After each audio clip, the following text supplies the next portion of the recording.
So, hi guys, it's Wednesday at ayan, gising na kami ni Happy. Kami ang laging nauunang magising para mag-prepare ng mga baonan at babaunin ni Gabriel. So, pag morning, hindi na kami guys nagluluto ng kanin. Meron dito sa amin sa kanto, nagbebenta ng mga ulam tapos kanin. Doon kami nagbibili ng kanin. Tapos sa ulam naman, since pihikan tong anak namin, wala kaming maikutan kundi yung spam at yung hotdog. Pero we try na ipabaunin din siya ng nuggets kasi talagang sa sobrang arte nito sa pagkain guys. Minsan sabaw lang or nor sabor lang ang ulam nito, solved na. Sobrang matipid nga nitong batang ito. So, eto na, nagpadala din ako ng choco-choco sa kanya para if in case after lunch or after snacks, pwede na siyang mag-drink ng choco-choco. At yan, bida-bida si Happy. Gusto niya din nakaupo din siya, o diba? Syempre, baby girl yan. So, ayan, yung magkapatid, ayan, kumakain si Gabriel, si Happy naman bantay, o diba? Ayan siya, o diba? Kita nyo yan, parang baliw yan si Happy. Yan, nilalabas ko si Happy guys pag bubili ako ng kanin. So sinasama ko siya. Ayan, bumalik na kami. Ayan siya, o diba? Lilinisin ko lang yung paa niyan tapos labas na siya.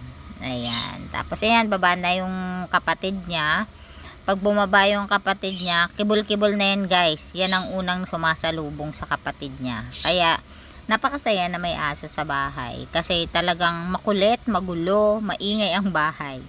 So ayan, uupo na. Ay, unang gagawin pala ng kapatid niya is maghuhugas ng kamay, mag-iihi sa CR, tapos bago yan kakain.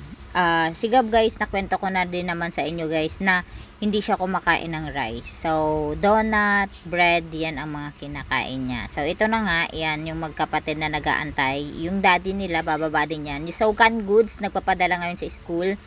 Nagpadala ako ng century tuna na naka-flat, yung bilog, tsaka yung nakapatayo. So, tapos isang sardinas. Para yan sa first Wednesday of the month. Yung may ano sa kanila, misa. So, mag-offering sila guys.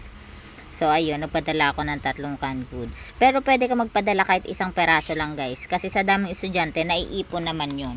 Pero ako, 3 ang pinapadala ko. Pero kung mapera-pera ka, pwedeng isang box. Ganon.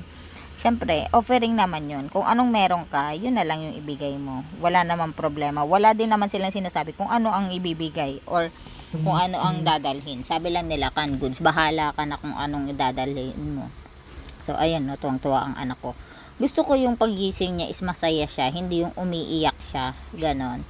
Kaya pinapatulog talaga namin siya ng maayos. Alas 8 guys, dapat tulog na siya. Nagmumuni-muni pa yan guys, ang tagal pa yan bago makatulog guys. Alas 9 pa yan bago nakakatulog. 8, muni-muni, tapos 9, tulog na yan. Kami naman ng asawa ko, pag ako walang ginagawa, since pahinga na ako niyan, kung tapos na ako sa Queen Jess Beddings, pagpahinga naman, usap-usap lang kaming mag-asawa. Pero usually kasi guys, umaakyat ako matutulog na lang alas 10 or 10:30, ganyan pa alas 11.